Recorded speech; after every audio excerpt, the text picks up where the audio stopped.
un ratito más, que ya estamos. Se inscribió mucha gente, veo que todavía somos poquitos, pero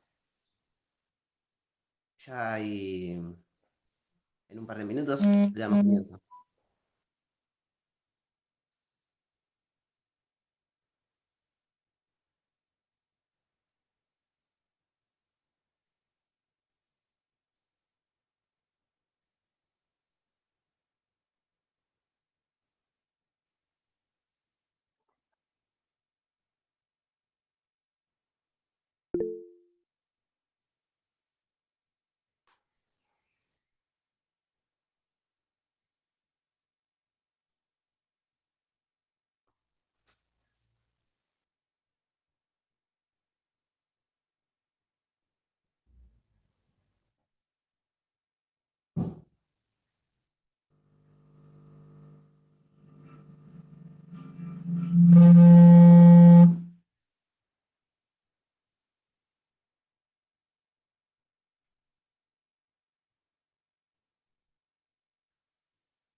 Bueno, un poquito de paciencia que ya arrancamos, ¿eh? Qué silencio, un silencio que corta. Quería poner un poquito de música, como les dije, pero me salió mal. Acoplaba todo. Ya para la próxima vemos esos detalles. Sí, sí, la música para amenizar suma un montón. Cantate algo, Yael. Agarro, toco algo con los tambores que tengo acá atrás. Ah, ya sé. No, mejor no, en otra oportunidad.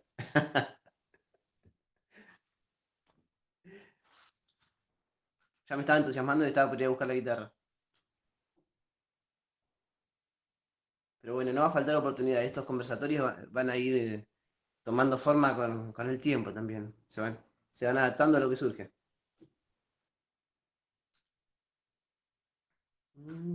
Chat.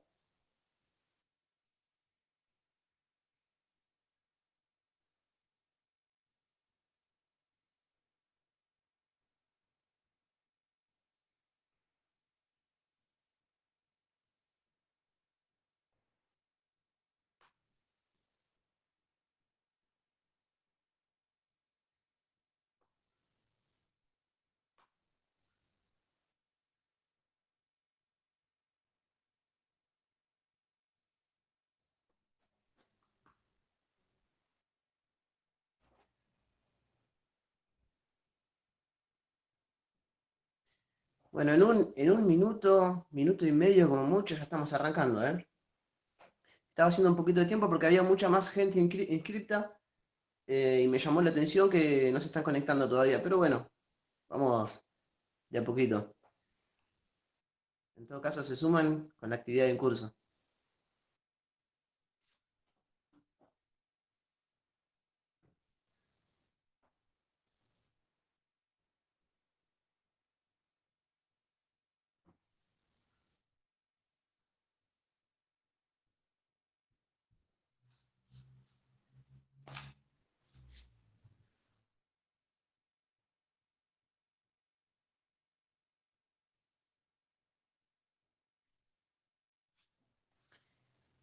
Ahí estoy viendo que hay mucha gente conocida conectada, lo cual me gusta. Y hay caras desconocidas también, lo cual también me gusta. Habla de que se va sumando gente.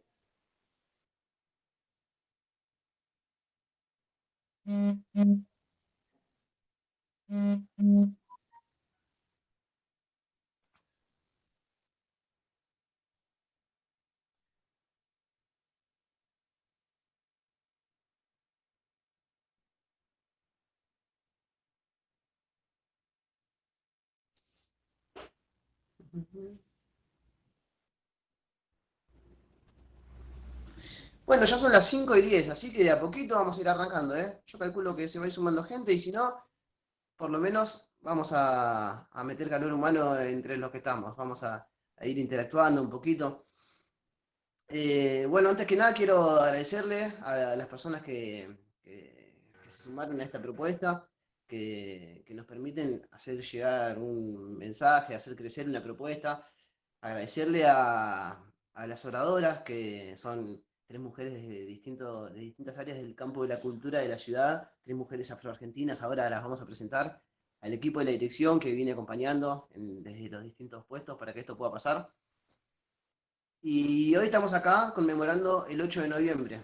El 8 de noviembre, Día de la Afroargentinidad y de la Cultura Afro. Lo estamos haciendo con este conversatorio, también difundiendo desde las redes sociales, que es un poco el campo en el que podemos desenvolvernos en esta realidad tan particular que nos toca vivir en este momento, ¿no? Ahora de a poquito se viene flexibilizando todo, pero bueno, vamos ahí a paso eh, cauteloso para poder seguir bien y conteniendo esta situación. Así que quería arrancar presentando a las oradoras. Como les dije, estas son tres mujeres del campo de la cultura, bien diferentes cada una de ellas.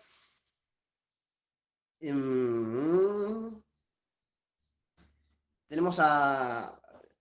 Un segundo, perdón, porque tengo mis notas acá, sin las notas me pierdo mal. En principio tenemos a Miriam Victoria Gómez, afroargentina, profesora de literatura, referente de la comisión organizadora del 8 de noviembre y de la Sociedad de Socorros Mutuos Unión Caboverdiana. Tenemos a Erika Mangas, afroargentina, artista plástica, técnica en bellas artes, docente y estudiante de conservación y restauración de obras de arte. Y a Rebeca Traoré, afroargentina, estudiante de artes visuales de la UNA, directora, guionista, productora y fundadora de la productora Bambara. Así que, bueno, quisiera que abran esos micrófonos, que aparezcan en escena para que la gente las pueda escuchar, que las pueda ver. Eh, y empezamos a charlar un poquito. Acá tengo una serie de preguntas que me anoté para poder charlar con ustedes, pero bueno, después van a ir surgiendo otras cosas, ¿no? La gente también tiene la posibilidad de preguntarles a través del chat, hasta incluso viendo que no somos muchos, si surge la necesidad, hasta quizás podemos abrir el micrófono. Así que bueno, hola a las tres, feliz día, a las tres también. Hola. Buenas Hola, tardes. Y hola, gracias, hola. y gracias otra vez por sumarse a esta propuesta. Es nuestro día, así que teníamos que estar. Totalmente. 100%. 100% haciendo el aguante y por segunda vez en los conversatorios, Miriam. Así que doblemente gracias. Gracias a vos, a él. Y quiero resaltar que este día es un logro de las comunidades negras en Argentina. Si bien es un proyecto que se presentó al Senado y al Congreso y lo aprobaron los legisladores, fue por impulso e iniciativa de las comunidades negras organizadas que veníamos batallando hace décadas, no solamente con este tema de María Remedios, sino también por la inclusión en los censos, por la modificación de la currícula escolar, etcétera, etcétera. Hay muchas reivindicaciones todavía por cumplir y en marcha otras, ¿no? Pero veo que de alguna manera aunque incipientemente se están logrando algunas cosas importantes para nuestra comunidad y eso me pone muy feliz, muy contenta. Son muchos años de lucha, pero que están dando frutos. Y sobre todo me siento mucho más confortada cuando veo a esta juventud pujante, poderosa, que está arrastrando con todo. Así que me encanta esta mesa también. Gracias, Rebeca, por tu trabajo. A Erika hace no mucho la conozco, pero la felicito también por su talento, a ambos en realidad. Y bueno, nada, a veces siento que puedo descansar tranquila sabiendo que están ustedes. Buenísimo. Sí, la verdad es que ese es un buen punto a destacar, Miriam. El Día Nacional de los Afroargentinos, así como muchos logros que se van consiguiendo, ¿no? De a poquito. Quizás a veces la ansiedad mata porque es cierto que hace falta muchísimo más y sobre todo teniendo en cuenta que estamos en pleno diseño internacional para las personas afrodescendientes. pero sí se vienen logrando algunas cosas que hay que destacarlas y valorarlas. sin duda. Y hay una A ver, generación que se viene con todo, eso sí, es cierto y revalorable. Bueno, quiero hacerles una pregunta que va dirigida a las tres y acá no está todo tan estructurado como para decir quién responde primero, va a ser una cuestión de iniciativa también, y ustedes dirán. La pregunta es, ¿qué las impulsó a dedicarse a la literatura en el caso de Miriam, a la pintura en el caso de Erika y a las artes audiovisuales en el caso de Beca? Quizás algún referente familiar, alguna experiencia. ¿Dónde estuvo esa génesis, esa semilla? bueno, en mi caso, Yael, arranco yo, que soy la más vieja, no es muy diferente al de otras personas que, nada, se apasionan por la lectura desde el día que empiezan a leer. Desde que aprendí a leer, me apasioné por la lectura. Y tuve épocas que era una especie de fiebre, eso que tenía por la lectura. En la escuela primaria yo leía un libro por día. Cada vez que salía de clase iba a la biblioteca de la escuela y me llevaba un libro, no importaba cuál. Yo leía de todo, cualquier cosa, desde biología, pasando por Tanzán, cuentos, etcétera. Y al día siguiente lo devolvía para poder eh, llevarme otro. Pero llegó un punto en que mi papá se preocupó por mí porque veía que estaba sumergida en otro mundo y un poco abstraída del resto. Y también, como a muchas otras personas, claro, una profesora de literatura en particular en la escuela secundaria que me enseñó que la literatura podía ser no solamente un placer, sino también un modo de conocer el mundo y también una fuente de trabajo. Y esa profesora me dio esa pasión y ese compromiso, y por supuesto cuando terminé la secundaria estaba entre dos carreras, abogacía y literatura, y finalmente, y un poco para contradecir a mi papá, me dediqué a la literatura, porque él quería que fuera abogada. Así que aquí estoy. Mira, nunca habíamos charlado de eso, Miriam. Uh -huh. Mientras que escribía las preguntas, estaba pensando en eso también. Qué linda oportunidad para conocer otros perfiles también nuestros. Sí, son preguntas que en general no nos hacen a los que estamos en el activismo, en esta lucha, no nos preguntan mucho de qué nos gusta, qué hacemos, a qué nos dedicamos cuando no estamos activando, pero sí, tenemos otra vida, ¿no? Además del activismo. Sí. Beca y Erika, ¿qué me cuentan? Bueno, en mi caso, la verdad que tuve dos mentores muy grandes, Noemí Duranti, maestra de arte en todo. Y por otro lado, Boubacar Traoré, mi padre, siempre estuvo como desde chico, se fomentaba en casa la idea de la pintura, la escritura, como en vez de televisión, siempre estar con plastilina, con arcilla, pintando, escribiendo, cantando, bailando, mucho esto, siempre se estaba inculcando la idea de la creatividad, de la catarsis a través de la creatividad. Y finalmente mis profesores siempre notaban en la escritura algo muy nato mío, como muy devoto a la escritura. Incluso cuando no tenía que escribir, escribía. Muchos son los profesores que me han dicho, bueno, esta te tengo que aprobar por lo que escribiste, porque la verdad que está buenísimo la historia que me creaste acá, pero no me respondiste las preguntas. Entonces, bueno, yo siempre sentí mucho placer por escribir, por contar, por comunicar. Y creo que finalmente el empujón fue a mis 17 años, cuando termino el secundario, y mi padre me ofrece una reunión con el rectorado de la Universidad del Cine, la mejor, en mi opinión, la mejor universidad del cine de Argentina y Latinoamérica, la FUC, Escuela de Antín, y ahí encontré el mundo del cine, encontré que podía pasar del papel a la producción, a la creación, la preproducción, el área de arte, el área de iluminación, de fotografía, de montaje, hablar con los actores, entender cómo comunicarse con el espectador, cómo transmitir un mensaje. Y por supuesto esa metamorfosis que sufre desde que sale del papel hasta que finalmente el espectador capta el mensaje y, bueno, toma múltiples formas.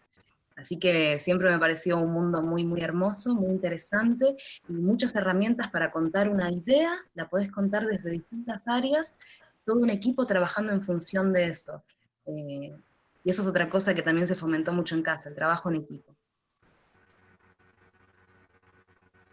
¿Y vos, Erika? Bueno, la verdad que en mi caso fue también un descubrimiento, fue un poco un juego. Cuando comencé fue una catarsis, como hablan las chicas también. Creo que el arte es una herramienta para un poco conocerse, ¿no? Y salir contar un poco qué pasa en nuestra mente, en nuestro corazón, así que bueno, el arte me sirvió para eso, pero en mi familia no hay nada, no hay antecedentes para nada. Hasta creo que soy la primera en mi familia que pudo seguir su vocación, ¿no? Porque eso también a veces hablamos de la vocación, que pasamos por la vida y no sabemos que nos gusta, y bueno, encontrarlo y después poder aplicar y dedicarnos a esto creo que es muchísimo. Así que en mi familia no tuve ningún antecedente y tuve, como dicen las chicas también, una profesora, a veces un docente que te pone la oreja y te escucha y te sabe guiar. Y bueno, es necesario a veces ese rol o ese profesor que te muestra la pasión por la y bueno, te da la prueba de que se puede vivir de esto, cada una en su rama de arte, estudiando a ver por qué camino seguir. Y bueno, me dediqué a la docencia también, estudiando arte, pintando mis cuadros en paralelo, y mientras enseñando y descubrir otra pasión ahí. Sí, sí, sí, no solamente en la obra plástica, sino también en la docencia, en ese descubrimiento que tiene la otra persona cuando, ay, me salió esto, bueno, en mi caso una pincelada, me salió el cuadro, también ese disfrute acompañando, ¿no? Así como me acompañaron, poder acompañar en ese camino también. Yo quiero que todo el mundo sea artista, pero bueno, cada uno después va eligiendo qué les gusta, así que es un disfrute también con el arte. Así que compartimos ese camino. Ya. Qué bueno, total. Estoy viendo, Erika, que atrás tuyo tenés una pintura que hasta donde alcanzo a ver es de tu autoría, es tuya, ¿no? Sí, sí, acá tengo otra. La verdad que bueno, mi casa está llena de cuadros por todos lados. Así que con esto de la pandemia también, bueno, esta de las charlas virtuales es otra manera de exponer, ¿no? Así que si hoy están guardadas, ya estarán expuestas otra vez, porque si no, no tiene ese sentido, ¿no? Al principio me costaba exponer, pero realmente la función del arte es poder compartirlo. Así que ya estarán. Sí, total. Bueno, en ese sentido quiero compartirle a la gente que tenemos un PowerPoint preparado con pinturas de Erika que en un ratito las vamos a estar nada, las vamos a estar pasando, son increíbles, pero bueno, solo eso por ahora. Quiero ir con la segunda pregunta, que también es para las tres, y quien tenga la iniciativa de empezar, vamos así como con esa laxitud. ¿Por qué creen que su desarrollo profesional se vio tan marcadamente atravesado por su identidad afro? ¿Por qué creemos? Porque perdón que empiece, es inevitable. Cuando uno o una asume esta identidad, no sé las otras, pero con respecto a mí, una identidad afro, asumirme como negra, es a su vez tener una bandera de lucha. Es decir, no hay marcha atrás. Cuando uno asume su negritud, su afrodescendencia, es un camino que no tiene fin. ¿Sí? Por ahí sabemos cuándo empezó, pero no hay marcha atrás. Y yo siempre digo que ser negra es una decisión política, porque también podríamos haber elegido una actitud, una posición más cómoda, asumir otro rol, el rol que la sociedad nos ofrece a nosotras, sobre todo a nosotras las mujeres negras, y transitar otros caminos, ¿sí? Por supuesto, resignando nuestra identidad y nuestra dignidad, pero si asumimos la negritud, cualquiera de nosotros, nosotras, asume un camino de lucha que no tiene vuelta atrás, y por supuesto va a atravesar toda tu vida, en todos los aspectos de tu vida va a ser una marca indeleble, ¿no es cierto? Así yo lo entiendo, y va más allá de la melanía. Es asumir una identidad que es política y que es ética también. Y en ese sentido va a marcar todos los aspectos de tu quehacer, sin ninguna duda.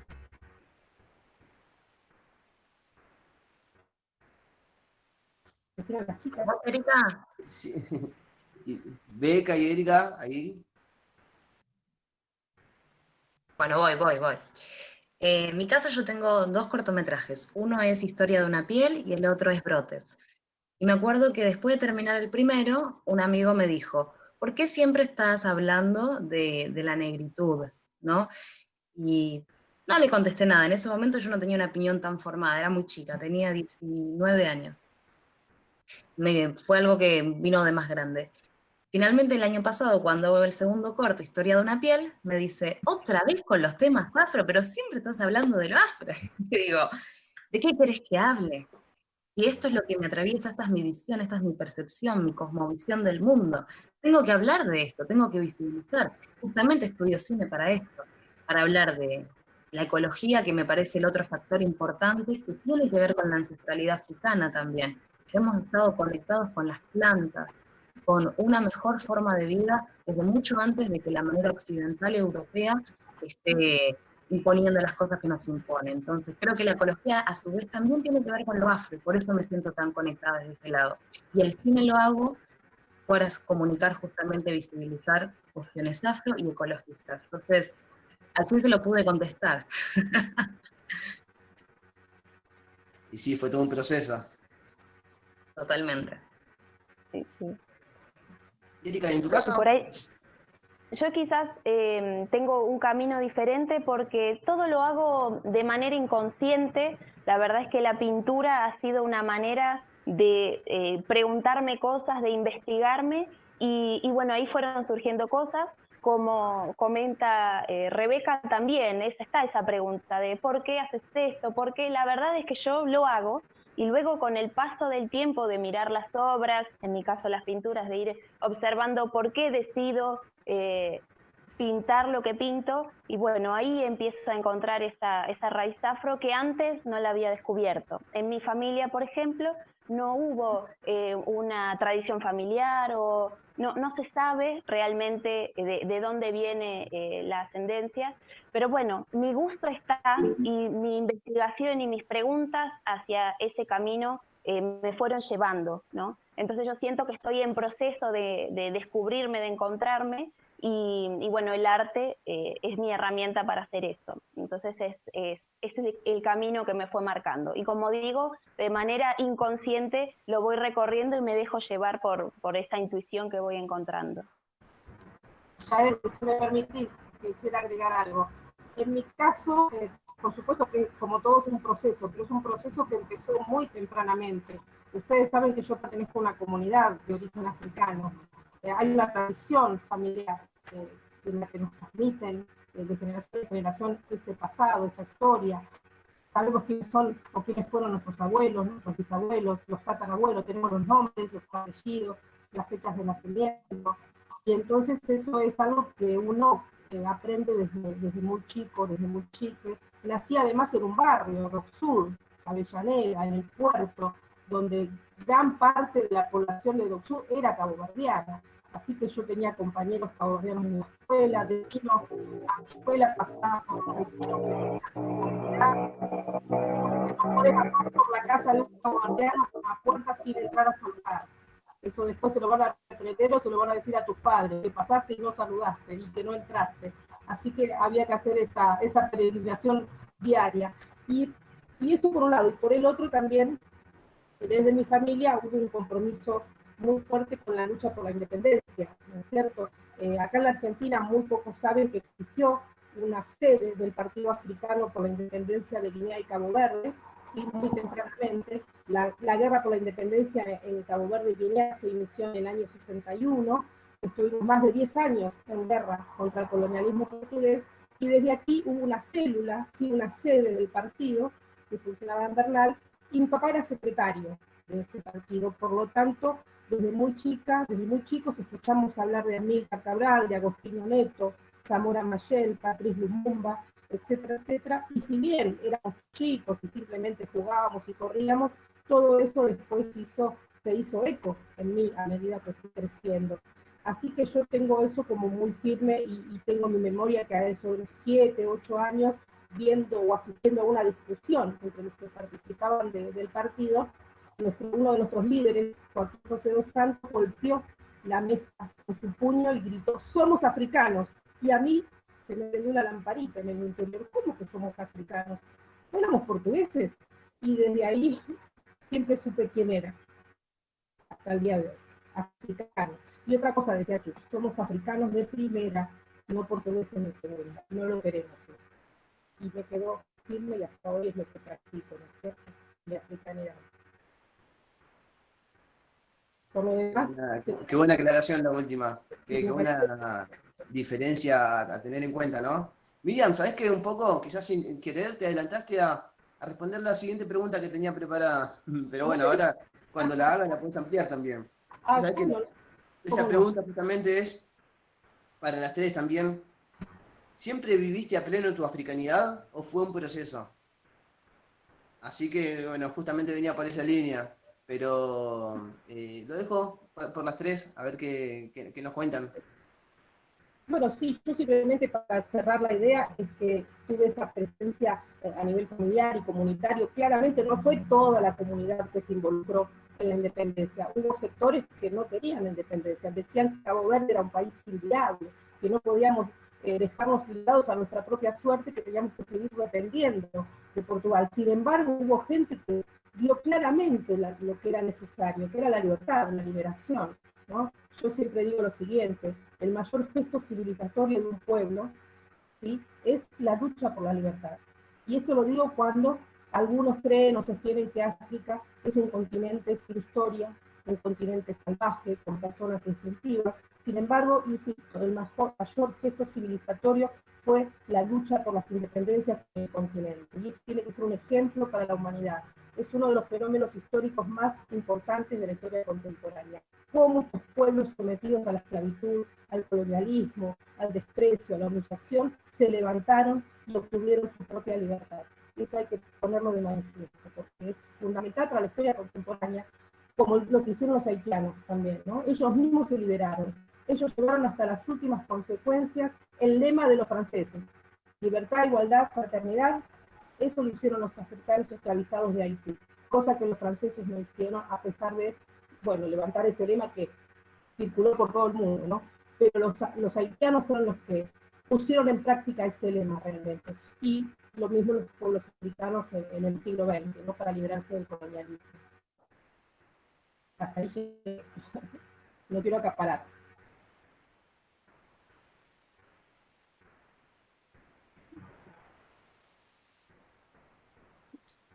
Bueno, ahora queda un poquito por cuenta de Beca y de Erika.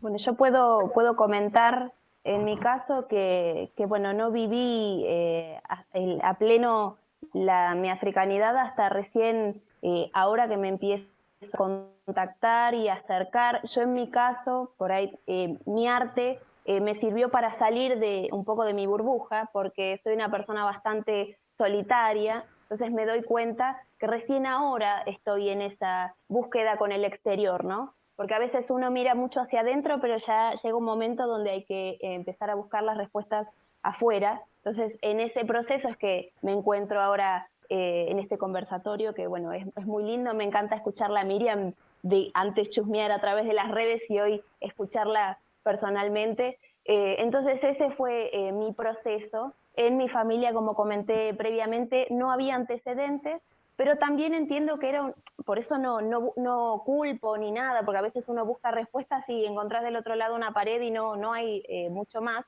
Pero entiendo que esas generaciones quizás tenían otra manera de vivir. Yo veo a las mujeres de mi familia que, bueno, antes era casarse, tener hijos o no hacerse ninguna pregunta. Después otras generaciones ya empezaron a preguntarse, pero no había tiempo para buscar respuestas. Y recién yo, con mi generación, mis pares, mis primos, bueno, podemos preguntarnos y tener las herramientas como para poder empezar a buscar alguna respuesta de nuestra raíz afro. Pero realmente hoy yo me siento como con libertad de estar buscando y bueno, y encontrarme, ¿no? Pero recién ahora, en mi familia particular, puedo empezar a salir. Así que es un proceso, por eso como lo comentaba, que recién ahora estoy saliendo de mi burbuja. Está buenísimo y es súper válido porque aparte es la realidad de muchas personas afroargentinas que están descubriendo su africanidad ahora y está bueno que vos compartas tu experiencia de cómo lo haces y aparte a través del arte, que es una herramienta gigante, porque es un paso que tienen que dar muchísimas personas hoy por hoy. Así que para mí es re valioso que lo compartas. Bueno, en mi caso, la verdad que fue fuerte porque mi madre es séptima generación de afrodescendientes. pero fenotípicamente no es lo que se considera una persona racializada, ¿no? O sea, a la vista. Y tampoco tiene, digamos, una conexión directa, ha perdido todo el conocimiento con su cultura, ni siquiera ni sabe dónde han venido sus ancestros, de qué parte específica, entonces está como muy invisibilizado de la parte materna, y de la parte paterna solo estaba mi padre. Así que eso era la única representación del África que yo tenía. Tuve mucha, mucha negación, de hecho me planchaba el pelo, siempre como intentando encajar, hasta que finalmente, a través del cine, entendí otro tipo, y no a través de las instituciones, porque no te dan referentes las instituciones afro, ni los colegios, ni las universidades, para nada. Todo lo contrario. No fue por eso, sino porque al ver una película para inspirarme, terminé encontrando otros referentes afro por mi propia búsqueda. Y eso me empezó a inspirar. Yo creo que el detonante más fuerte fue que el año pasado hubo una muestra que se llamó Ancestralidad África en Nosotros, donde se me pidió que hiciera un corto específicamente sobre la mujer afro. Y ahí me conecté de lleno, empecé a buscar mujeres, empecé a entrevistarlas, a ver cómo eran sus vivencias, si eran parecidas a las mías o si era un caso particular lo que yo sentía. Y me encontré con muchas, muchas, muchas mujeres de todo tipo de edades que vivían la misma situación que la mía, incluso un proceso de negación muy parecido. Violencia institucional, violencia por parte de los compañeros, y hubo una identificación, hubo como una hermandad que se generó ahí entre esas entrevistas, que era justamente para inspirarme para el guión, ¿no? El guión de lo que fue después luego un corto. Y lo que culminó fue el viaje a Santiago del Estero con la Comisión 8 de noviembre del año pasado, ver la forma en la que esa comunidad afroindígena vive hoy en día, lo marginados que están, las necesidades que tienen. Y no es casual que sean afroindígenas y por eso viven así. Prácticamente pareciera que no están en el mapa, que no existen ni para las instituciones, ni para el Estado, ni para la sociedad. Eso me hizo entender que tenía que hacer algo, que tenía que conectarme de lleno con la historia de la afroargentinidad y visibilizar cada vez más. Entonces empecé a hacer un documental, que ellos son los protagonistas, y bueno, por esta pandemia no puedo estar filmando allá ahora, pero sé que cuando se levante todo voy a volver para continuar filmando. Es muy importante que, por ejemplo, en el año 1813 la Junta Revolucionaria saca esto de la ley de libertos, libertad de vientres. ¿Y en qué consistía esto? Porque la gente habla bien de esto y dice, uy, sí, qué buenos que fuimos, estábamos en contra de la esclavitud, pero en realidad no, porque esta ley de vientres, ¿no? Estos libertos, fíjense que ya se crea una categoría que se llama libertos, no libres, se crea una categoría, o sea que va a haber unas condiciones dentro de esa supuesta libertad. A las niñas y a los niños se los dejaba estar con sus madres hasta los 3 años de edad. Luego se los arrancaba del seno y se los llevaba a la casa de personas blancas de la oligarquía acomodadas de la época, o a la casa directamente del amo. En esta casa lo que hacían los niños era actuar como señoritos, servir el té, hacer las camas, barrer, poner las flores, señoritos, ¿sí? ¿Qué se lo consiguió con esto? Que toda esa generación perdiera su conexión, no solo fenotípica, sino histórica, porque los niños, al no criarse con sus madres, con sus abuelas, dentro de esos entornos, perdieron la conexión con el África, su medicina ancestral, su espiritualidad, sus religiones, todo lo que tenían para aportar, incluso hasta la forma de la comida, todo se perdió ahí gracias a esa ley, ¿no? Que creo que habría que reverse, hablarse de eso en profundidad. Yo estoy trabajando en un documental sobre ese tema. Y entonces, ¿qué pasaba con estas niñas cuando eran mayor de edad? 16 años se las casaba con una persona blanca. ¿Qué conseguimos con esto? Que las mujeres afro que vayan naciendo en esta época se vayan mimetizando más, mezclando más, hasta perder los rasgos fenotípicos en algún momento, o el color, ¿no? De alguna manera. Y con los niños se los mandaba directamente a la guerra, ¿sí? De carne de cañón, frente. Entonces, ahí hay un hueco histórico, que somos un país afroargentino, una negación absoluta, y que nos han cortado la raíz, la conexión. Por eso nosotros debemos hallar el camino para volver. Es clave, pero somos un país afroargentino. Esto está construido por afros, por indígenas y también por criollos. Así que hay que volver a la raíz y hay que reescribir la historia. Eso es clave. Con el cine, con la pintura, con la música, con los libros, con los docentes, interpelar a los docentes en las escuelas, Que este conversatorio sirva para eso también. Cuando estoy en una clase en la universidad o en el colegio y veo ese racismo o esa negación de la cultura afro, accionar, hablar, interpelar, ¿sí? Comunicar, eso. No sé si me fui un poco, me fui. No, no, pero está buenísimo lo que compartí. Y me parece que en ese rol de rever las cosas, de resignificar, los y las artistas tienen un rol fundamental, ¿no? Porque el racismo también se instala desde lo simbólico y es desde ahí desde donde tenemos que trabajar también para deconstruir. Entonces hay que tomar ese camino, sí, totalmente. Bueno, tengo una pregunta más para ustedes. ¿Qué representa el Día de la Afroargentinidad y la cultura afro para ustedes? ¿Y qué representa la figura de María Remedios del Valle? Teniendo en cuenta que encima, mira, acá está Miriam presente, debo decir, Miriam, la primera vez que escuché hablar de María Remedios del Valle, lo escuché, la escuché de vos, digamos, y también vi entre las obras de Erika una, un retrato de María Remedios del Valle, que claro está, que es una representación, ¿no? Porque no hay, no, que no quedaron imágenes fidedignas, entonces es una interpretación y claramente hay, hay mucho de lo subjetivo ahí, hay una entrega, una representación, no sé, no quiero poner palabras en tu boca, pero eso, quiero saber qué significa para ustedes. Bueno, de alguna manera, algo que dije al principio, en primer lugar es una conquista de las comunidades negras organizadas, porque eso vino desde la comunidad, ¿no? Impulsar la ley y establecer una efeméride. Y por otro lado, también es que implica que nosotros definimos qué héroes y heroínas venerar y respetar. Es decir, creamos nuestras propias efemérides y sabemos a quién honrar.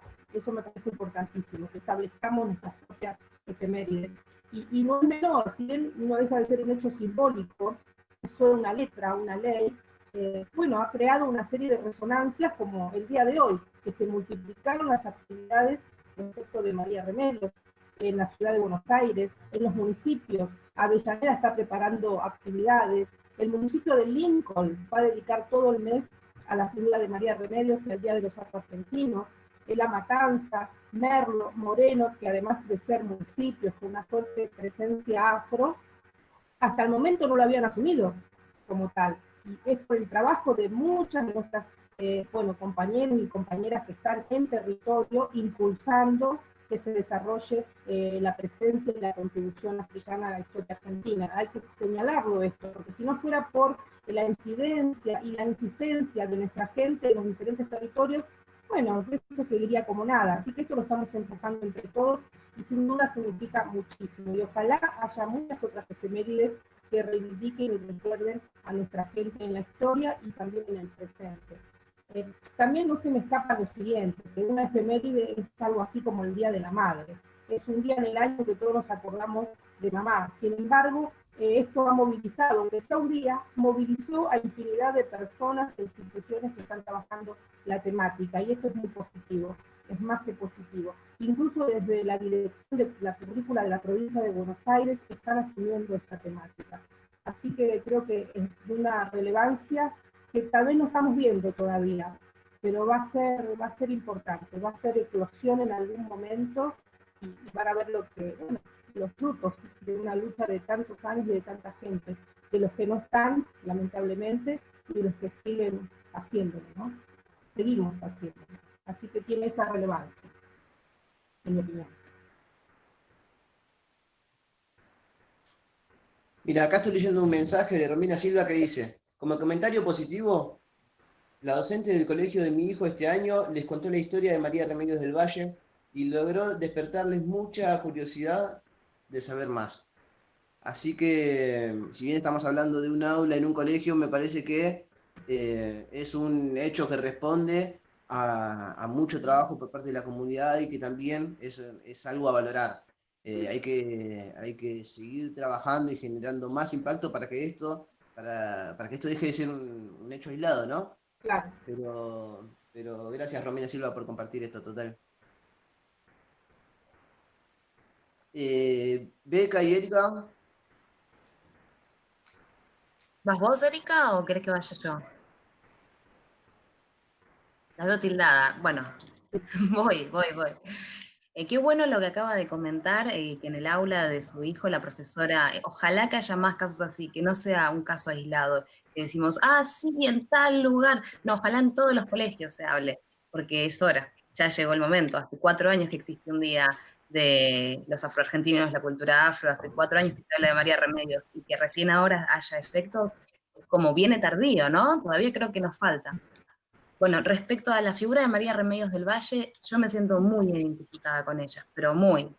En un rodaje, por ejemplo, es un rubro, cine, que ha sido ocupado mayoritariamente por mucho tiempo por hombres. Entonces, están en una posición. Y recibir órdenes, por ejemplo, de una mujer, ya les cuesta. Y de una mujer negra les cuesta todavía mucho más. Es muy complejo para ellos, para su psiquis, que se ha formado de una manera de entenderlo, es muy complejo. En algún punto los entiendo, pero es hora del cambio, así que tienen que entenderlo. Entonces te toca ponerte fuerte, ponerte firme, incluso muchas veces pasar por seria y antipática, aunque no lo seas, para que se te respete, para que se te valore. Y al final tu equipo te entiende, dice, entiendo por dónde va y sé por qué lo está haciendo. Entonces creo que eso es lo que también María de Remedios del Valle logró con quienes la apoderaron así, quienes pusieron ese nombre, en realidad fueron sus soldados, su equipo, que vio que ella podía, que era capaz de liderarlos a todos, de guiarlos, de asistirlos mientras iban cayendo y además ayudarlos y luchar con ellos. Esa fortaleza, que es, al final termina siendo más fuerte que todo el equipo, es muy importante estar con una voz firme y con mantenerse en esa. Creo que sí, que en ese sentido yo me identifico mucho con ella y creo que todas las mujeres negras en este país nos podemos identificar con esa figura. La comunidad entera en realidad, porque todos hemos sido marginados, golpeados, olvidados y hemos tenido que luchar de más para que se nos reconozca, lo que no debería ser tan difícil de que las otras personas lo acepten. Pero sobre todo las mujeres negras tenemos que ponernos esa voz todo el tiempo y en esos zapatos. Y es una fortaleza, es como un caparazón, te digo, que hay que armar, muy fuerte. Ella es un ejemplo a seguir, sin lugar a dudas. Gracias. No, a vos, Beca. Erika está por ahí, justo recién vi que perdió Sí, conexión. Ah, sí, buenísimo, te recuperamos. pido Un minuto disculpas te recuperamos, si Erika. recién me había cortado la conexión. Pero por ahí lo que yo quiero destacar también, hablando de esto del colegio, yo no puedo creer cómo ya casi a mis 30 años recién estoy escuchando en los últimos años el nombre de María Remedios. La verdad que es increíble cómo puede haber una persona tan importante en nuestra historia que haya sido ocultada. Así que es una alegría poder ver que hoy ya los chicos pueden escuchar el nombre, que genere una curiosidad. Y, por ejemplo, en mi acercamiento con ella, años atrás, cuando escuché su nombre por primera vez, porque también tengo que decir que nunca la había conocido todo lo que ha realizado por nuestra historia. Y me acuerdo haber googleado en ese momento un poco de información y no haber encontrado casi nada.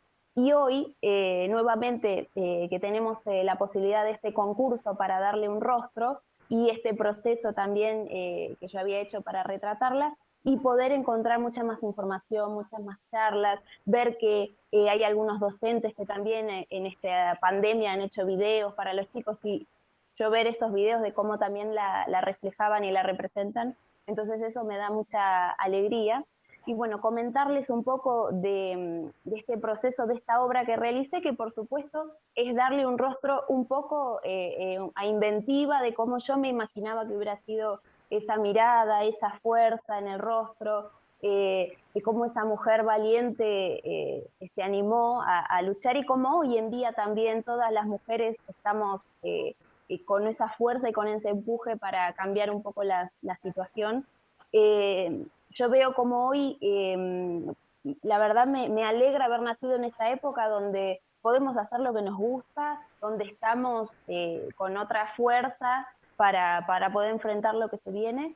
Entonces, bueno, en ella pude ver eso y también yo analizaba en mi pensamiento, bueno, siempre digo, hablo sola, ¿no? Porque uno piensa, se pregunta en ese proceso creativo, sabrán entender de que uno siempre se hace una pregunta y después caen esas conclusiones, esas respuestas, y hasta que no la sentí como propia, en una de esas ideas locas decía, qué loco si fuera parte de mi linaje, qué loco si estuviera en mi árbol genealógico María Remedios. Y después decís, sí, la verdad que está en todo nuestro árbol genealógico, está en toda nuestra historia.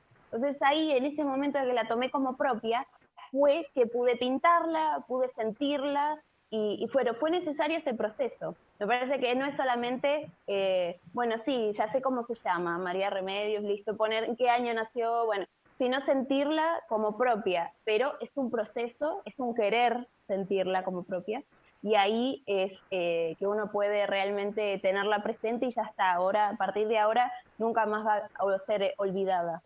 Así que esa fue mi sensación al crear ese retrato, ¿no?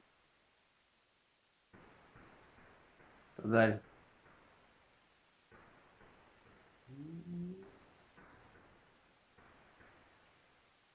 Bueno, yo quisiera invitar a la gente que vaya haciendo preguntas también, que aproveche que las tenemos acá en vivo.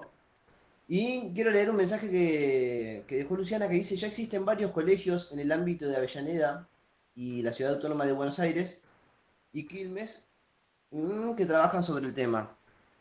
Así que, bueno, eso sí, bien que eso esté sucediendo. La idea es que no sean varios colegios, sino que sean todos. Así como se conoce al padre de la patria, que es José de San Martín, que no lo duda nadie. Bueno, que de la misma manera se conozca a la madre de la patria, ¿no? Eso va a hablar de equidad, eso va a hablar de reconocimiento. Así que, a por ello. Miriam, tengo una pregunta para vos acá. Sí, dale. Dice, desde tu rol de profe de literatura, ¿cómo hacías en el aula para abordar la temática afro? Y también te pregunto, en qué niveles que vos dabas clases de literatura? ¿En qué nivel educativo? Literatura en el nivel secundario y eventualmente en el profesorado de portugués de lenguas vivas, dictaba talleres de literaturas africanas en portugués. Pero respecto a cómo lo encaré el tema en la escuela, bueno, desde dos puntos de vista. En primer lugar, enfrentando situaciones de racismo que yo veía en el aula eh, prácticamente a diario. Entonces había que asumir el rol de, bueno, terciar en esas cuestiones, porque uno ve cómo los y las estudiantes se agredían entre sí, porque podía ser de origen boliviano, o de origen africano, o de otros países limítrofes, y se veía muy repetidamente esta agresión, esta confrontación racial, aunque ellos no lo veían así, no lo veían como una confrontación racial, y por supuesto yo siempre intervenía, siempre que asistía a alguna de estas situaciones, y hablaba del tema. Y lo interesante es que los y las estudiantes entendían muy rápidamente, ¿no? ¿Por qué no había que ejercer discriminación o racismo contra sus compañeros? Por un lado. Por el otro, a través de la literatura. Sabemos que hay un programa, ¿sí? Vos tenés en cuarto año literatura argentina, en segundo tenías literatura española, en quinto, etcétera, etcétera. Y utilizando la misma bibliografía, por ejemplo, yo daba al Martín Fierro, pero claramente les enseñaba a los estudiantes que el Martín Fierro era racista, y les mostraba los pasajes donde el racismo era muy explícito. Y también les decía que Martín Fierro no podía ser el ejemplo de la esencia de la identidad nacional, porque representaba solamente una parte del territorio y un tipo social muy específico de la Pampa, de alguna región del litoral, y por lo tanto no podía ser el ejemplo de la argentinidad. Y también les contaba a mis estudiantes que un obsequio muy común cuando alguna autoridad extranjera visitaba el país era regalarle un ejemplar del Martín Fierro con tapas de cuero, ediciones de lujo del Martín Fierro, un mate de plata. Eso era muy común en aquella época. Y les explicaba que de ninguna manera, bueno, estaba tan impuesta esa imagen del Martín Fierro, del gaucho, como ejemplo de la argentinidad, que estaba cristalizada y nadie la discutía, sabiendo que en todo el país había otros tipos sociales, otras culturas, etcétera, etcétera. Así que esa fue una manera, y también utilicé muchísimo el Matadero de Esteban Echeverría, donde hay escenas de racismo que después marcaron prácticamente toda nuestra historia. el enfrentamiento entre unitarios y federales no era solo político, era un enfrentamiento racial. De hecho, cuando los federales, de alguna manera, Rosas pierde la batalla de Caseros, hubo un ensañamiento todavía peor contra la comunidad negra, que había apoyado muchísimo los gobiernos de Rosas, las dos gobernaciones de Juan Manuel de Rosas. Y en el Matadero se ve el germen de esa dicotomía que a lo largo de... El Matadero es de 1840, ¿no? Pero refleja realidades previas, ¿sí? Todavía con la vigencia de la esclavitud. Y ahí se ve el germen de una dicotomía y una confrontación racial que nos persigue hasta el día de hoy. Así que ese libro me parece un ejemplo excelente y lo daba muchísimo, porque además es un autor, es un buen escritor, Esteban Echeverría, y me dio la oportunidad, odiaba a las clases populares, pero me dio la oportunidad de mostrar desde un autor argentino el germen del racismo en nuestra sociedad. Y por supuesto, siempre que podía, también textos de autores latinoamericanos de origen africano, Nicolás Guillen, etcétera, etcétera. No voy a darles ahora una clase de literatura, pero también les mostraba esos textos, y también de autores indígenas que a mí me gustaban, como por ejemplo Edmundo Paz Sertán, de origen boliviano, que tiene una serie de cuentos que son increíblemente bien escritos, y también eso les mostraba alternativas a lo que era la literatura canónica, ¿no es cierto? Más allá de que a mí se me imponía un programa que tenía que dar, sí o sí, pero siempre se puede dar la vuelta. Otro libro que yo recomendaba mucho a mis estudiantes, yo les decía que no podían pasar por la escuela sin leer Las venas abiertas de América Latina, de Eduardo Galeano. Explica muy bien la conquista, colonización y sometimiento de América. Y ese libro, que puede haber sido superado en algunos aspectos por otros textos posteriores, en esa época era de fundamental lectura, y desarrolló esos trabajos prácticos con Las venas abiertas de América Latina. Me odiaban, pero los hicieron, y algunos los conservé, algunos de esos trabajos prácticos los tengo todavía. Y les estoy hablando de una carrera docente que se empecé en el año 84. Yo me estudié hace no mucho tiempo, con 34 años de docencia, ¿no? En la escuela pública de la provincia de Buenos Aires, y utilicé ese canal transformador que es la educación para enseñar esa otra realidad, ¿no? Que es la Argentina, que no quieren ver, que muchas personas aún hoy no quieren ver. Así que eso fue mi paso por la educación y por la docencia. Y todavía muchos de mis estudiantes que me los cruzo a menudo, algunos ahora parecen más grandes que yo, me recuerdan, ¿no? Esas clases, esas enseñanzas, esas charlas larguísimas que teníamos sobre la desigualdad, el racismo, la discriminación, esa matriz exclusiva y excluyente de la que nació la Argentina como tal, y la necesidad de reescribir esa historia. Y eso me da la satisfacción de haber dejado algunas semillas sembradas. Me estoy pareciendo en este momento. Gracias. Miriam, ¿sabés que acá llegó una pregunta? Dice: buenas tardes, me gustaría preguntarte si hay alguna discusión entre la comunidad afroargentina sobre el uso de la expresión negros de alma por los partidos políticos de izquierda en lucha anticapitalista. Por supuesto, la lucha por y contra ese uso irresponsable del lenguaje la estamos llevando a cabo todos y todas nosotras todo el tiempo. Acabamos de escribir una serie de textos para la ciudad, para el gobierno de la ciudad, sobre justamente el uso inadecuado, negro de alma, tarde negra, trabajo negro, ¿sí? Que está tan trillado y tan mal transitado, y por supuesto hay un trabajo al respecto y lo discutimos todo el tiempo. Cuando alguien te dice, no, ese es un negro de alma, digo, ¿qué tiene que ver el negro de alma? No, pero yo no me refiero a ustedes, no es con vos, es con un tercero, quién sabe qué quieren decir. Y acá recuerdo unos dichos de un músico que, hablando de negro, ¿no? Que le decían, pero vos sos un negro fino, ¿no? Como para diferenciarlo de los afroindígenas o de los indígenas. Y él decía, ¿qué es eso? Hay negros finos y negros gruesos. Pero vos vos sos un negro de alma blanca. No, mi alma es como yo soy negro, mi alma, y si tuviera color sería del mismo color que mi piel. Y así, no, desbaratando todos esos mitos, estas frases brilladas, ¿no? Que se imponen en el imaginario popular, que creen que nos están haciendo un favor cuando me dicen, vos sos negra pero de alma blanca, o sos negra pero inteligente. Y entonces uno tiene que desbaratar todo el tiempo estas construcciones racistas, que algunas personas no la ven como racista, porque perdieron el lazo que existe entre estas expresiones y el pasado esclavista de la Argentina. Perdieron esa conexión de cómo la esclavitud fue justificada diciendo de nosotros las peores cosas, sucios, feos, malos, desprolijos, instintivos, salvajes, etcétera, etcétera, etcétera. Y hoy reproducen estas expresiones y creen que no tiene que ver con ese pasado esclavista porque prefirieron olvidarlo. Pero ese pasado está, no terminó. La esclavitud todavía no terminó. Entonces, claro, le contesto a la persona que escribió, por supuesto que las discutimos todo el tiempo, todo el tiempo. Creo que es Mayara. Gracias, Ah, ok. gracias, Miriam. Gracias. Voy a confesar acá en vivo que le pedí a la profe, le pedí tarea a la profe. Se invirtieron los papeles.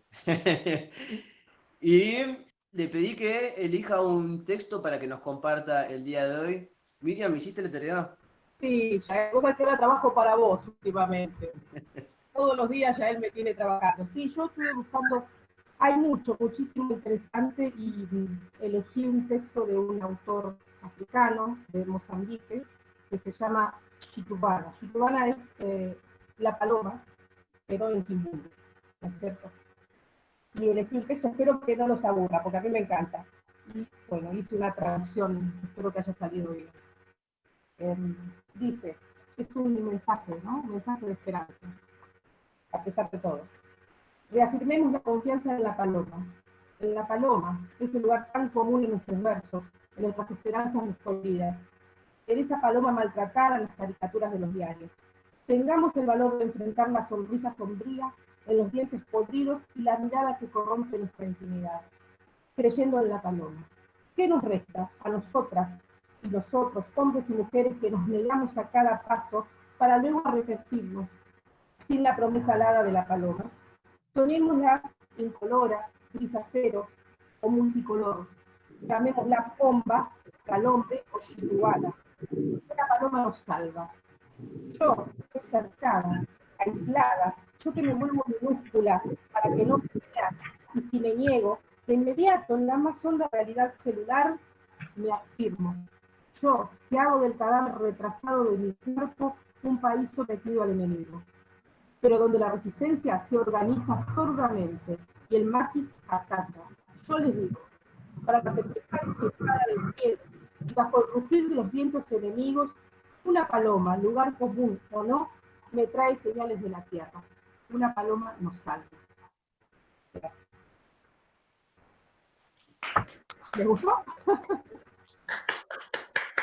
Sí, total. Gracias, Miriam. Okay. Bueno, le quería pedir a Pablo si puede ir compartiendo el PowerPoint. Yo mientras tanto voy a leer un mensaje que nos dejaron acá. Un segundito. Paulina nos cuenta, claro. Paulina figura como Luciana, pero es Paulina. Voy a aclarar. Acá me lo hizo saber. En Del Sur se inauguró una plazoleta con el nombre de María Remedios del Valle por el 2011 en la calle Mujeres Argentinas. Pero se me fue, perdón, ¿eh? Fuimos invitadas por la Intendencia de Avellaneda a participar con una heroína. Lo hicimos con la figura de María Remedios del Valle. Se inauguró el evento con varias personalidades invitadas, entre otras las mujeres de Plaza de Mayo. Las madres de Plaza de Mayo, perdón. Organizaciones de derechos humanos, etc.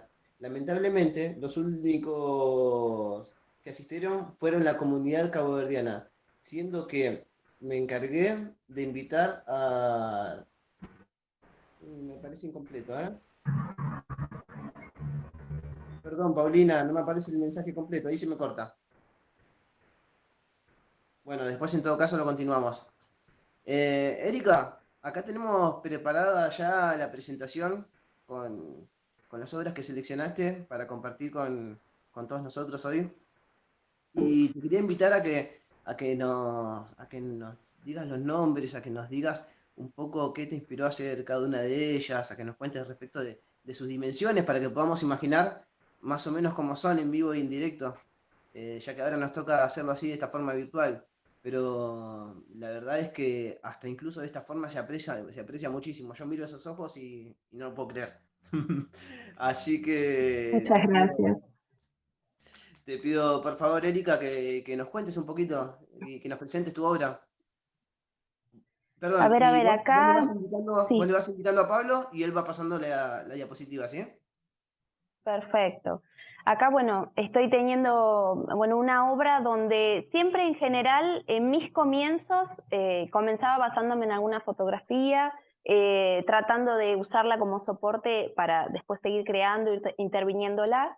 Y bueno, siempre trato de que no sea solamente una pintura, sino cada vez que hablo de mis cuadros, yo digo mis nenas, mis chicos, porque lo siento realmente que no es solo una pintura, sino que hay un alma atrás de cada uno. Entonces siempre trato de darle fuerza a la mirada y de darle una corporalidad a toda la obra y no que solamente sea un retrato, ¿no? Entonces, bueno, en este caso sí, me basé en una fotografía para trabajarla y siempre con ese lazo y esa unión con la raíz afro. A ver acá, Pablo, por ahí, te pediría que me cambies, que sé que hay algunas con las que puedo contar un poquito más, entonces eh, Te esa, interrumpo por un segundo, ejemplo, Erika. bueno, fue, sí, Erika, te interrumpo un segundo para invitar a la gente que fije la pantalla sí, en la presentación de Pablo para que puedan ver las pinturas mientras que Erika va hablando. Si no, se les va a ir la imagen. Solo eso. acá, por ejemplo, esta obra es de 1 metro por 1,50, es una de las más grandes que estuve trabajando, siempre para darle ese protagonismo al rostro. Y en las primeras, bueno, esta es también de las primeras etapas. Yo digo primeras porque siempre digo, siempre creo que todos los artistas tenemos esto de que sentimos que nos falta y que la mejor obra está por venir, o sea, en el arte que sea, ¿no? Siempre estamos con esa expectativa de que hay algo más. Entonces, bueno, siempre digo, esta es vieja, pero no, en realidad es una obra que siempre llevan bastante tiempo, 1 año de trabajo, donde uno va poniendo, realmente vas dejando tu huella, tu energía en las pinturas. Y también es impactante a veces cuando vienen a mi casa, a mi taller, que realmente entras y hay que tener un rostro así gigante que te está mirando, ¿no? Mientras estás en el taller. Y también por ahí puedo contarles que siempre busco jugar con las texturas y con los fondos. Esta que están observando está pintada sobre arpillera, donde trato de también que el soporte a veces me ayude con las historias que quiero contar. Y en general, en la primera etapa de mi trabajo empezaba basándome en fotografías, pero recién ahora estoy en un proceso de decir, bueno, estoy con ganas de retratar a la gente que realmente conozco, que sea cercana. Entonces ahí también estoy en esa búsqueda de, bueno, empezar a retratar a la comunidad afro argentina, porque bueno, por ahora estoy en estos cuadros que están viendo, son una primera etapa. Sí trato de dejarle esa huella, esa alma en esas pinturas, pero no tiene un nombre y apellido donde yo puedo contar, sí, esta persona es tal, ¿no? Que en realidad es vecina nuestra, es amiga del barrio, que ese es mi próximo proyecto en el que estoy trabajando, de realmente darle un nombre a cada uno. Y bueno, y después también las obras me fueron llevando, acá en esta se puede ver todo un entramado en el pañuelo, por ejemplo, y también en esa investigación de las telas africanas, esta no en particular, ¿no? Pero trato también de investigar que las telas africanas tienen también una historia y un significado. Siempre a contactos que tenía, les pedía, ¿no tenés alguna tela como para poder usarla también como ese soporte no convencional y que esa trama también sea parte de la obra? Entonces siempre empecé a ese lado y el retrato me ayudó para contar estas historias. A ver qué más tenemos. Sí, hay algunas que son más grandes. Ahí esa me encanta, esta Mamá África, que bueno, realmente me encantó la fuerza de esa madre también. Aparte yo cuando miro esas madres africanas, también las veo como la tierra, la raíz, verlas tan monumentales a veces. Entonces, bueno, ese desafío fue a medida que iba realizando las obras. Aquí, por ejemplo, pueden ver también cómo trabajo con los soportes no convencionales, con las telas estampadas, para darle vida al retrato. No sé si tienes alguna pregunta. A ver. pero bueno, ahí todas, la verdad es que, como siempre cuento, es un poco inconsciente, siempre fue elegir y sentir, bueno, ¿a quién quiero retratar? A ver qué retrato me hace vibrar, me toca el alma, y la verdad es que el día que miré para atrás dije, ay, al final estoy pintando siempre negras, siempre mujeres también, y tengo una tendencia más a las mujeres, a retratar mujeres. Y como les cuento, ¿no? Es un proceso que primero no tenía nombre, ¿no? Yo pinto por impulso, y después fue darme cuenta de todo el proceso que había atrás. Sí. Así que acá tenemos a María Remedios. Ay, sí, fue una alegría mientras la pintaba, porque creo que también le debe pasar a todos los artistas cuando van creando. Realmente él iba construyendo, la iba modelando, dándole el rasgo, la mirada. A mí me iba conectando, ¿no? Me iba emocionando, decía, ay, no lo puedo creer, mirá, si ella hubiera sido así, ¿no? Así que fue muy lindo conectarme con creándola, y bueno, después entregarla al mundo, porque a veces cuando uno ya pinta, hace la obra, hace la intervención artística, pues hay que entregarla. Así que lindo hacerla.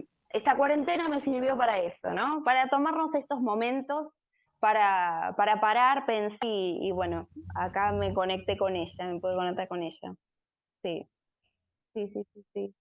Bueno, Sí, que fue esta muy última es una lindo. foto que me tomé, así como me tomé el atrevimiento de pedirle tarea a la profe, te Sí. robé esta foto del Instagram para que veamos a la artista que nos compartió esa obra hermosa, para que el público la pueda ver ahí en plena acción. Yo te agradezco por sumarte a Erika, la verdad es que es increíble lo que compartiste acá. Estoy viendo que hiciste explotar el chat.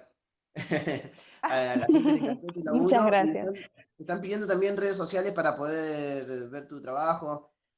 Así que si Me querés compartir tus redes. pueden, bueno, me pueden encontrar como lo de Erika Pintura. Sí, sí, me cuesta, en realidad, la verdad que decir que ya estoy grande y que bueno, doy la cara, pero mi obra, o me caracterizo por pintar, porque para la pintura uno puede dejar un resultado, una obra, y correrse, ¿no? No tengo que estar yo. Entonces, en general, la pintura me sirvió para eso, para poder mostrarme, pero poder esconderme también. Entonces recién ahora es como que estoy en ese proceso de, bueno, me animo, estoy presente, y bueno, me encanta que me hayas convocado para poder acompañar también. Así que bueno, las redes, eso, lo de Erika Pintura, o Erika Mangas, también me encuentran. Buenísimo. Y Beca, me hubiese encantado que podamos compartir algún audiovisual, pero vos sabés que la tecnología de Google Meet, la de Zoom, todavía no son suficientes. Así que lo que sí quiero hacer es invitarte a que también compartas tus redes sociales y le digas a la gente en dónde encontrar, cómo seguir Bambara, cómo seguir alguna producción que hayas hecho. ¿Cómo te encuentran? Bueno, primero quiero decir, me encantó Mama África. Quedé enloquecida con ese cuadro.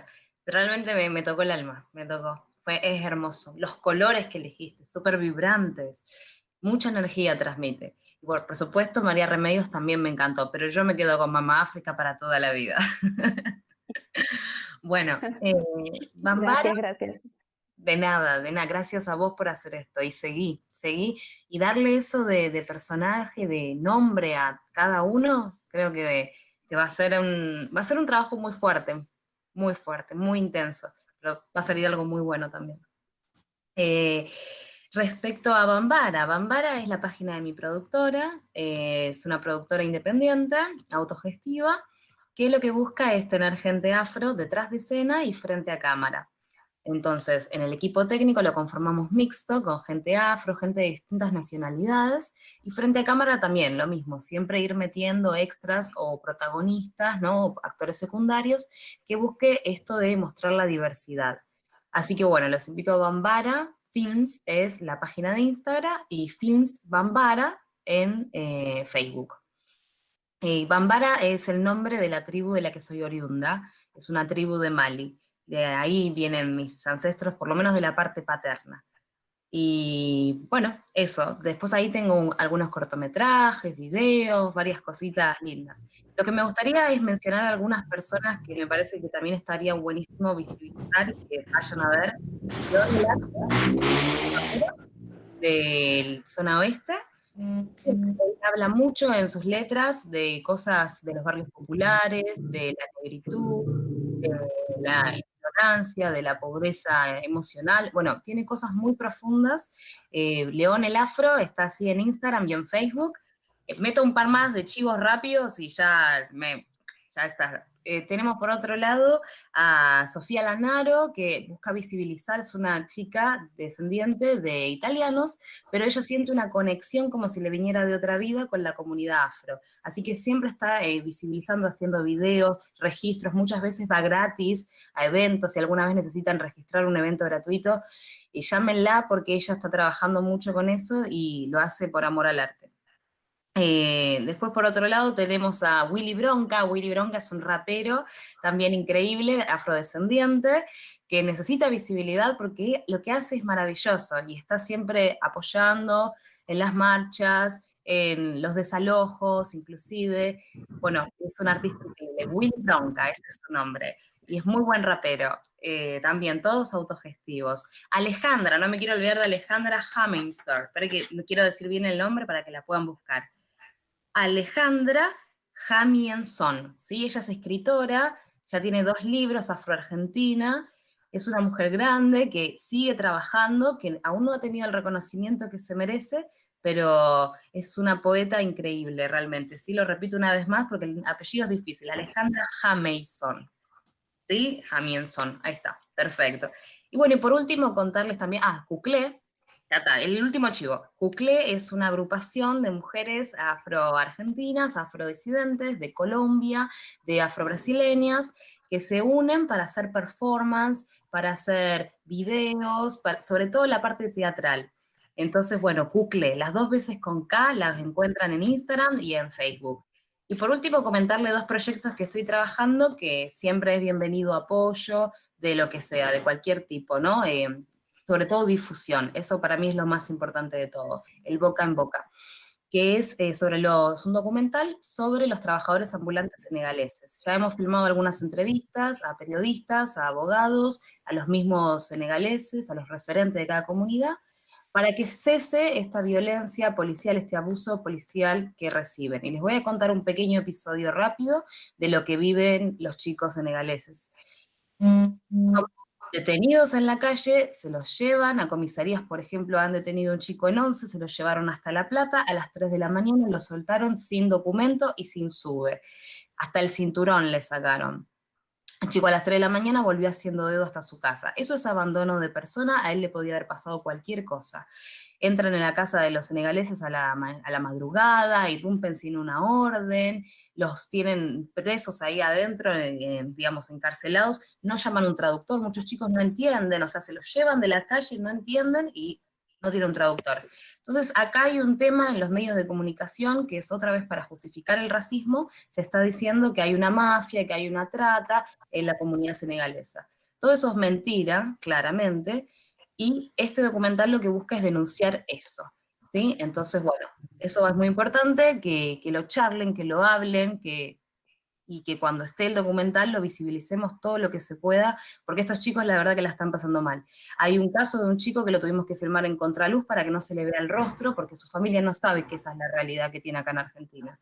Y su miedo era que este documental llegue a YouTube, que lo vea su madre y que se empiece a preocupar por la forma en la que tiene que vivir en Argentina. Bueno, ese chivo tiro de ese trabajo que es muy importante y voy a necesitar mucho apoyo de visibilización, la comunidad lo necesita, y el otro trabajo es, somos 3 mujeres, Sofía Lanaro y Claudia Aruquipa, nos unimos entre las 3 para aportar, de un lado teatro, de otro lado documental, montaje, edición, sonido, unimos las fuerzas de todas, que una es productora y la otra es actriz y cineasta. Y la idea es dar talleres gratuitos en las zonas de barrios populares y zonas rurales, así que lo que necesitaríamos nada más es que si alguien nos puede articular en cada provincia un diputado o algún lugar político, estatal, ¿no? Gubernamental de cada lugar, los pasajes y la estadía, para poder suministrar este curso que es de cine documental y teatro y actuación, para que ellos puedan contar sus propias historias, no a través de que alguien empieza a contarlo, sino enseñarles, darles la herramienta y que puedan empezar a visibilizar cuáles son sus realidades. Bueno, muchísimas gracias y un placer estar acá, un placer Erika, un placer, gracias Yael, querido compañero, te quiero a todos, y Miriam, maestra, maestra, mentora de la vida. Gracias. Gracias a vos, Beca. Bueno, acá me están diciendo por la cucaracha del gobierno de la ciudad que a las 20 horas por el Instagram de Derechos Humanos hay una entrevista con Mirta Toledo. ¿Sí? Así que atente ahí quien no se la quiera perder. Bueno, ya de a poquito nos vamos acercando al final de este encuentro. La verdad es que a mí me encantó. Me llevé de todo desde lo personal, más allá de lo que pudimos difundir. Y quiero dejar otra pregunta que es para las tres también. Y con esto ya vamos cerrando de a poquito. En el ámbito de la ciudad de Buenos Aires, ¿qué crees que aportaría a un desarrollo más intercultural de las artes audiovisuales, en el caso de Beca, de la pintura, en el caso de Erika, y de la literatura, Miriam? Bien. Yo considero que desde la educación es donde se pueden hacer cambios realmente transformadores y el gobierno de la ciudad debería modificar la currícula, cosa que ya está haciendo, por ejemplo, la provincia de Santiago del Estero. Ya los profesorados están trabajando en contenidos y en la formación de docentes para incorporar esa temática. El gobierno de la ciudad debería hacer lo mismo, y no solo a través de las escuelas, sino también aprovechando la capacidad que tienen los centros culturales de llegada a los barrios, para también imponer esta temática y hacer talleres gratuitos, por supuesto, para facilitar la participación de la gente. Y también sería interesante una campaña de difusión a través de la cartelería que la ciudad tiene unos hermosos carteles que podrían utilizarse para difundir estas temáticas, historias, fotografías de nuestra gente, difundir la obra de nuestras artistas, que estuvimos acá viendo la maravillosa obra de Erika y de otras artistas plásticas que también están trabajando, facilitar que la obra de Rebeca y de otras cineastas sea también sea llegada a la gente, ¿no? Tiene que popularizarse todo este trabajo que venimos haciendo desde hace años y tiene que socializarse. Y creo que el gobierno de la ciudad tiene la capacidad económica, material e institucional para poner en marcha esa maquinaria. Yo sé que desde tu lugar, Yael, hay un compromiso de cultura de la ciudad, pero yo creo que todos los ministerios deberían involucrarse y poner esa capacidad que tiene la ciudad como una de las más importantes del país para poner en marcha una maquinaria que de una vez visibilice, socialice y que genere mayor ciudadanía e integración. Es necesario el compromiso de todos los organismos del Estado y de los funcionarios, ¿sí? Si no, va a ser siempre una tarea faraónica. Debes levantar un elefante muerto cuando dejamos la tarea en una o dos personas comprometidas. Yo sé que tu equipo lo es, pero no es suficiente. Tenemos que comprometer a todos los organismos. El gobierno mismo de la ciudad tendría que ponerse al servicio de esta tarea de integración ciudadana, ¿no es cierto? Gracias. Y gracias a Erika, gracias también Rebeca por tus palabras.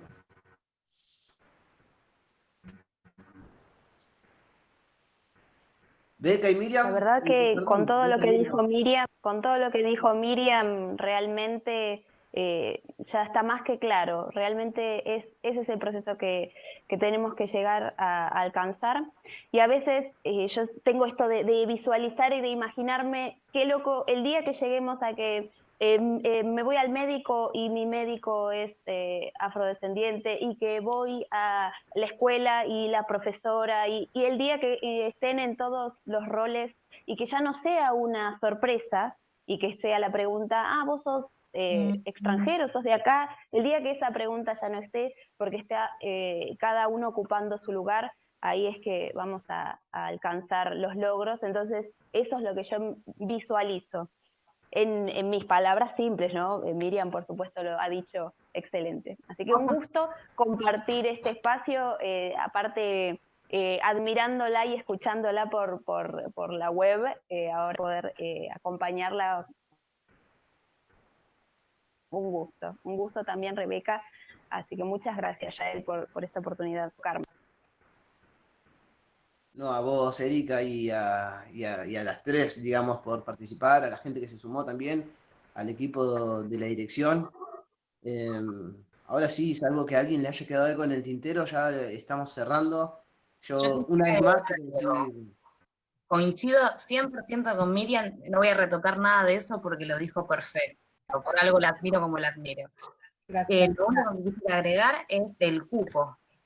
Cupo afro de docentes, no solo materiales científicos, puedo ver docentes afro, que quiero ver en los medios de comunicación un cupo afro, realmente un canal afro, ¿por qué no? Un canal de televisión financiado por el gobierno de la ciudad que se encarga específicamente de distribuir material de artistas afros a través de la televisión, incluso que los comentaristas, quien te lea el clima y todas esas cosas, sea absolutamente de producción afro, un canal afro, un diario afro, una radio afro, medios de comunicación para gente afro, porque tenemos mucho que contar y poco espacio. Gracias. Yael, ¿puedo participar? total, mira, ya estamos cerrando, pero sí, por favor, sí. Sí, sí, cómo no. Yo trabajo acá en Tierra del Fuego y estamos pensando producir material didáctico a través de videojuegos, rompecabezas y otras cuestiones, pero el tema es, bueno, con una serie de antropólogos del equipo de una cátedra, estamos pensando eso para distribuir, ¿no? Y también por las redes sociales a lo mejor hacer juegos, desde los más pequeños y al nivel primario. Y bueno, la idea es que sean atractivos y bueno, de eso tal vez voy a necesitar a lo mejor el asesoramiento de Rebeca, de Erika y de Miriam, para que a lo mejor podamos también incluirlas, a ver cómo podemos hacer, porque como así nos interpelan, desde el hemisferio norte, con los grupos hegemónicos, con determinados héroes, ¿por qué no empezar a construir más héroes y juegos educativos en donde está la presencia afro? Solo tiene esta idea, gente. Felicito a todos. Gracias, Moni. Al contrario. Total, Totalmente, buenísimo que contaron nosotras. es buenísimo y me encanta que este espacio sirva para que se generen esos contactos, esos links.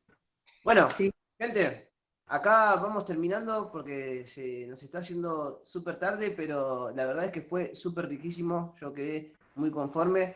Sepan que esta actividad va a quedar disponible en el canal de YouTube de Programa Afrocultural para que la podamos usar como material de consigna, para que la podamos recomendar. El tema es aprovechar este contenido. Y vamos a seguir con esta serie de conversatorios para poner sobre la mesa distintos temas que tienen que ser discutidos, ¿no?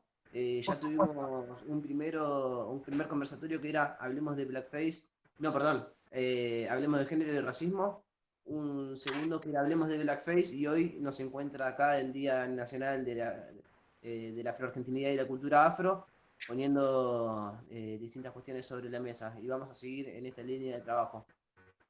Así Pero que tendrías que cerrar con los tambores, tendrías que cerrar con los tambores, si no, no. Dale, Si no, no hay comunicación. Dele. Vaya cerrando con los tambores. Así que nos vamos así.